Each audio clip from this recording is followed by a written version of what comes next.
Stop chasing. Seriously, stop. Because everything you think will bring an avoidant closer is actually pushing them further away. The text checking in, the reassurance seeking, the emotional conversations where you try to connect deeper, it's all backfiring, and it's not your fault. You're doing what would work with 90% of people. But avoidants aren't wired like everyone else. Today, we're flipping the script entirely. These 6 strategies are going to feel wrong at first. They're going to challenge everything you've been told about relationships. But trust the process, because by the end of this video, you'll understand the avoidant mind better than they understand themselves. Here's the paradox that breaks most people's brains. The more space you give an avoidant, the closer they want to be. Avoidants are terrified of engulfment. Their nervous system literally interprets closeness as danger. So when you're always available, always reaching out, always trying to close the distance, their alarm bells are screaming. It's not that they don't care about you. It's that their brain is genuinely perceiving your affection as a threat to their autonomy. This goes back to their childhood, where closeness often came with conditions, unpredictability, or the loss of self. Their subconscious learned that independence equals safety. But when you give space proactively, something magical happens. You're not withdrawing out of anger or playing games. You're demonstrating that you have your own life, your own center of gravity. You're showing them that being with you doesn't mean losing themselves in the process. Try this. After a great date or deep conversation, don't immediately follow up. Let them come to you, but make plans with friends, dive into your hobbies. Post that story about your pottery class or your hiking trip without needing their validation. When avoidants see you're not going to consume their life, their defenses drop. Suddenly, they're the ones initiating. They're the ones missing you. They're the ones wondering what you're up to, because you've just solved their biggest relationship fear without them having to ask, fight, or create distance to protect themselves. You've become the person who gives them what they need before it becomes a problem, and that kind of attunement is incredibly attractive to someone who's used to fighting for their breathing room. Avoidants are masters at testing your emotional stability, whether they realize it or not. They'll go distant. They'll send short texts.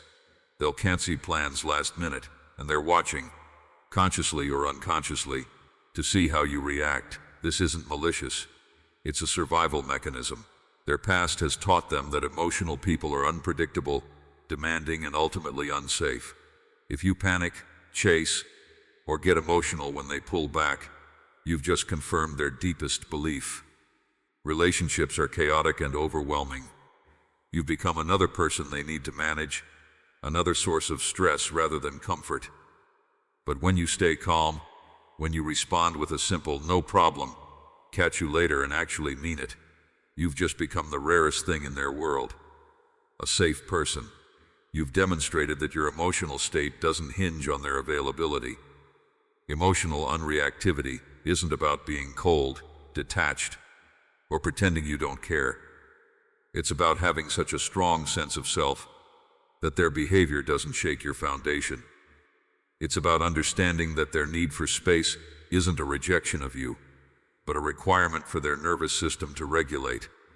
When an avoidant pulls back and you're genuinely okay, because you know your worth isn't tied to their availability, that's the energy that makes them feel safe enough to actually lean in. Practice this. Next time they go quiet for a few days, don't make it mean anything about you or the relationship. Don't spiral into worst-case scenarios. Don't send multiple texts trying to reconnect. Just continue living your life fully, joyfully, independently. Watch how quickly they resurface when they realize you're not falling apart without them, that you're not going to punish them for needing space, and that you're actually a source of peace rather than pressure in their life. Here's what most people get wrong when dealing with avoidance. They think these individuals want you to leave them alone completely, to give up and walk away. That's not true at all. What they actually want is consistency without pressure, presence without possession. They want to know you're there, that you're reliable, that you care, but they don't want to feel obligated, trapped, or like they're failing you when they need to retreat into themselves. Think of it like being a lighthouse in their world. You're always there, steady and reliable, shining your light, but you're not a boat aggressively sailing toward them, demanding they climb aboard right now. This distinction is everything. This means showing up in small, no-pressure ways that demonstrate care without creating obligation. A funny meme that relates to an inside joke with no expectation of a deep conversation. A thinking of you text that doesn't require a response or follow-up. Remembering something they mentioned 3 weeks ago about a work project and casually asking how it went. Sending an article about something they're interested in with just, "Thought you might like this" attached. These micro-connections build trust over time because they show you're paying attention, you care, but you're not demanding anything in return. You're building trust through reliability, not intensity. Avoidants have usually experienced relationships where people were wildly inconsistent, either smothering them with attention one moment and then withdrawing it as punishment the next, or being completely unreliable and forcing them to become even more self-sufficient. When you break that pattern by being dependably present without demands, you become the exception to every bad relationship experience they've ever had. You're rewriting their internal narrative about what relationships can be, and that's when their walls start coming down, brick by brick, because you're proving through consistent action that you're different, that you're safe, that they can trust you to be there without taking over their entire existence. If you want an avoidant to love you deeply and sustainably, you need to treat their independence like it's the most sacred, valuable thing in the world. Because to them, it genuinely is. This isn't about them being selfish or commitment phobic, though that's how it often gets labeled. Avoidants don't fear love. They fear losing themselves in it. They've built entire defense systems, entire personality structures around protecting their autonomy, because at some point in their development, usually early on, they learned that depending on others meant disappointment, inconsistency, or the loss of their own identity. Their independence is literally their survival strategy. So when you not only accept, but actively celebrate their need for independence, when you encourage it rather than resist it, you've just become the safest relationship they've ever known. This looks like supporting their solo trips, without making them feel guilty about not inviting you. It looks like encouraging their alone time and their separate hobbies, without taking it personally. It means never making them feel like they need to explain or justify their need for space, never asking, "Why do you need to be alone? Am I not enough?" Those questions trigger their deepest fears.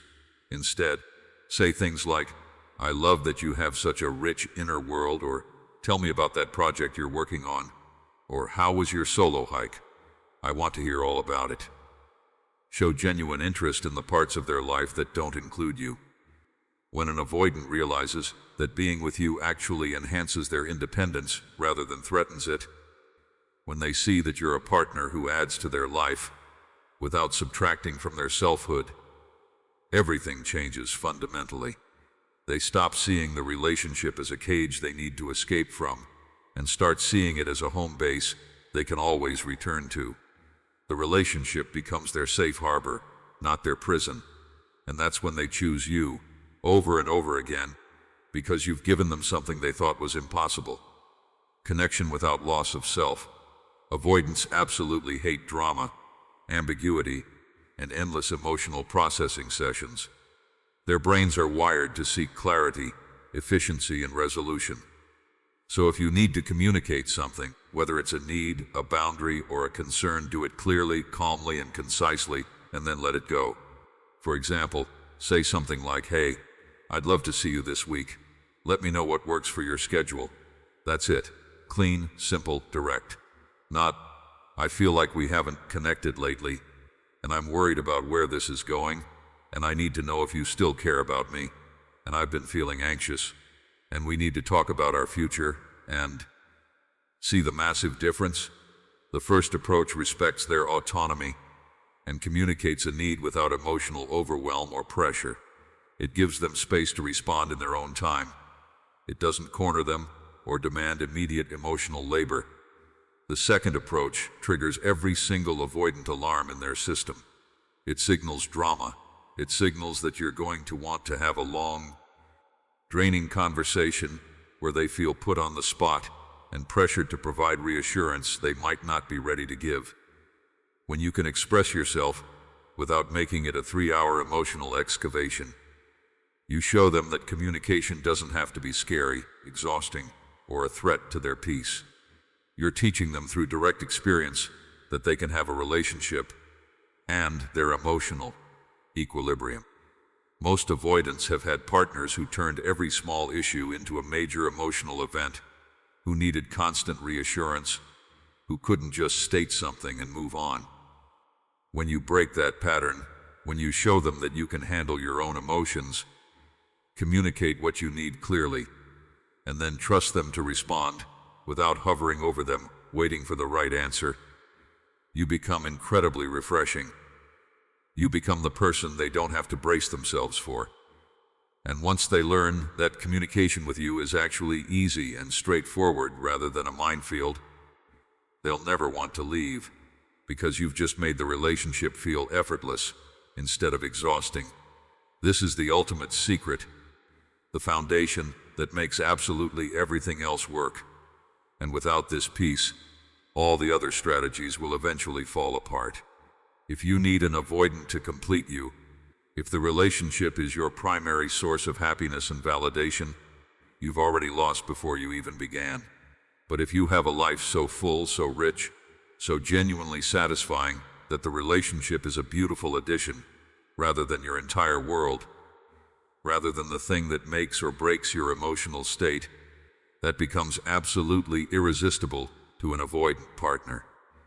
Avoidants are attracted to self-sufficiency like moths to flame because it represents everything they value. When they see you thriving, actively pursuing passions, maintaining deep friendships, growing in your career, traveling, learning, genuinely happy and fulfilled with or without them, they want in on that energy. You become magnetic. You become the person they're afraid of losing instead of the person they're afraid of being trapped by. This complete shift in dynamic changes everything. Instead of them running from someone who needs them, they're pursuing someone who wants them but doesn't need them to be whole. Invest in yourself ruthlessly and without apology. Take that class you've been thinking about. Start that business or creative project. Travel solo to that place you've always wanted to visit. Build friendships that genuinely fill your cup. Develop hobbies that light you up from the inside. Become so magnetic in your own life, so genuinely content and growing, that the avoidant sees being with you as gaining access to something extraordinary rather than taking on a burden. When you're genuinely whole on your own, when your happiness isn't contingent on their presence or validation, the avoidant doesn't feel responsible for your emotional well-being. And that freedom from responsibility, that lack of pressure, that's exactly what allows them to love you fully and openly. They can show up because they want to, not because they have to. They can miss you without feeling guilty. They can love you without feeling like they're being consumed. Your independence gives them permission to be close, because closeness no longer feels like a trap. This is the paradox at the heart of loving an avoidant. The less you need them, the more they want to be needed by you.